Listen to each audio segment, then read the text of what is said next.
ನಿನ್ನೆ ನಮ್ಮ ಅಶೋಕ್ ನಗರ ಪೊಲೀಸ್ ಸ್ಟೇಷನಲ್ಲಿ ಒಂದು ಘಟನೆ ಆಗಿತ್ತು. ಅದಾದ ನಂತರ ವಿದ್ಯಾನಗರ ಪೊಲೀಸ್ ಸ್ಟೇಷನಲ್ಲಿ ಕೂಡ ಅದಕ್ಕೆ ಸಂಬಂಧಿಸಿದಂಥ ಒಂದು ಘಟನೆ ಆಗಿತ್ತು. ಎರಡು ಘಟನೆಗಳ ನಂತರ ಓಲ್ಡ್ ಹುಬ್ಳಿ ಪೊಲೀಸ್ ಠಾಣೆಯಲ್ಲಿ ಸುಮಾರು 300ರಿಂದ 400 ಜನ ಪ್ರತಿಭಟನಾಕಾರರು ಬಂದುಬಿಟ್ಟು ಒಂದು ಹೆಣ್ಮಗುವಿಗೆ ಲೈಂಗಿಕ ದೌರ್ಜನ್ಯ ಆಗಿದೆ ಮತ್ತು ನಿರಂತರವಾಗಿ ಅದೇ ರೀತಿ ಒಂದು ಲೈಂಗಿಕ ದೌರ್ಜನ್ಯ ಆಗಿದೆ. ಹಾಗಾಗಿ ನಮಗೆ ನ್ಯಾಯ ಸಿಗಬೇಕು ಅಂತ ಪ್ರತಿಭಟನೆ ಮಾಡಿದ್ದು ಉಂಟು. ಅದಾದ ನಂತರ ಆ ಹುಡುಗಿ ನಮ್ಮ ವಿದ್ಯಾನಗರ ಪೊಲೀಸ್ ಸ್ಟೇಷನಲ್ಲಿ ಒಂದು ಪ್ರಕರಣ ದಾಖಲು ಮಾಡಿದ್ದಾರೆ. ಆ ಪ್ರಕರಣದ ಪ್ರಕಾರ ಒಂದು ಅತ್ಯಾಚಾರ ಪ್ರಕರಣವನ್ನು, ಲೈಂಗಿಕ ದೌರ್ಜನ್ಯ ಪ್ರಕರಣವನ್ನು ದಾಖಲು ಮಾಡಿದ್ದಾರೆ. ಆ ಪ್ರಕರಣ ದಾಖಲು ಮಾಡಿಕೊಂಡು ನಮ್ಮ ವಿದ್ಯಾನಗರ ಪೊಲೀಸರು ತನಿಖೆಯನ್ನು ಮಾಡ್ತಾ ಇದ್ದಾರೆ. ಅಗತ್ಯ ಕಾನೂನು ಕ್ರಮವನ್ನು ಕೈಗೊಳ್ಳಲಾಗುತ್ತೆ. ಎಷ್ಟು ಎಫ್ ಐ ಆರ್ ಆಗಿದೆ ಸರ್? ಒಟ್ಟು 3 FIR ಆಗಿದೆ. ಒಂದು ನಮ್ಮ ಅಶೋಕ್ ನಗರ ಪೊಲೀಸ್ ಸ್ಟೇಷನ್ ಮನೆ ಹತ್ರ ಹೋಗಿ ಸಮೀರ್ ಅವನ್ನ ವಶಕ್ಕೆ ತೊಗೊಂಡು ಅವನಿಗೆ ಹಲ್ಲೆ ಮಾಡಿದ್ದಾರೆ ಅಂತ ಒಂದು, ಕಿಡ್ನ್ಯಾಪ್ ಮಾಡಿದ್ದಾರೆ ಅಂತ ಒಂದು. ಎರಡನೇದು, ಈ ಹುಡುಗಿ ಮನೆ ಹತ್ರ ಹೋಗ್ಬಿಟ್ಟು ಮನೆ ಬಾಗಿಲೆಲ್ಲ ಮುರಿಲಿಕ್ಕೆ ಪ್ರಯತ್ನ ಮಾಡಿ ಅಲ್ಲಿ ಅವಾಚ್ಯ ಶಬ್ದಗಳಿಂದ ಬೈದು ಹೊಡೆದಿದ್ದಾರೆ, ಬ್ಯಾಟ್ ಗೀಟ್ ಎಲ್ಲ ತೊಗೊಂಡು ಹೊಡೆದಿದ್ದಾರೆ ಅಂತ ಎರಡನೇ ಪ್ರಕರಣ. ಮತ್ತು ಮೂರನೇ ಪ್ರಕರಣ ಹುಡುಗಿ ಕೊಟ್ಟಿರುವಂಥದ್ದು, ಅದರಲ್ಲಿ ಲೈಂಗಿಕ ದೌರ್ಜನ್ಯ ಆಗಿದೆ ಅನ್ನುವಂಥದ್ದು. ಒಟ್ಟು 3 ಪ್ರಕರಣ ದಾಖಲಾಗಿದೆ.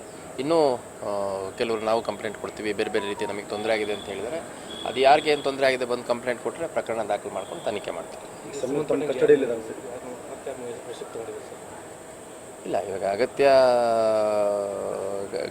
ಕಾನೂನು ಕ್ರಮದ ಅಗತ್ಯಕ್ಕನುಸಾರವಾಗಿ ಯಾರನ್ನು ವಶಕ್ಕೆ ತಗೋಬೇಕು ಅದನ್ನೆಲ್ಲ ಮಾಡಲಾಗುತ್ತೆ. ಸಮೀರ್ ತಮ್ಮ ಕಸ್ಟಡಿಯಲ್ಲಿದೆ.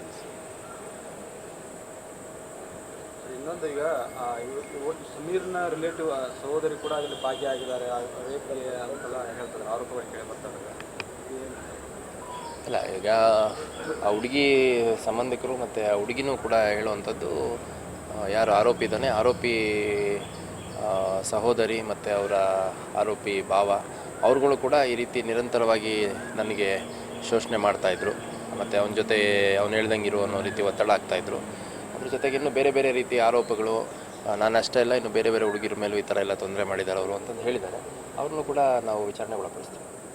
ಮೊಬೈಲಿಗೆ ಸೀಜ್ ಏನಾದರೂ ಆಗ್ತದೆ?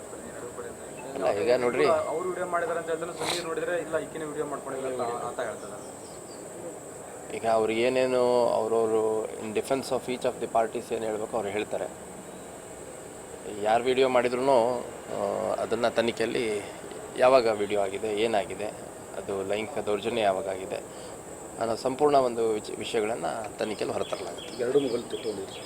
ಇಲ್ಲ, ಸಾಕಷ್ಟು ಸೀಜರ್ಸ್ ಆಗ್ತಾಯಿದೆ.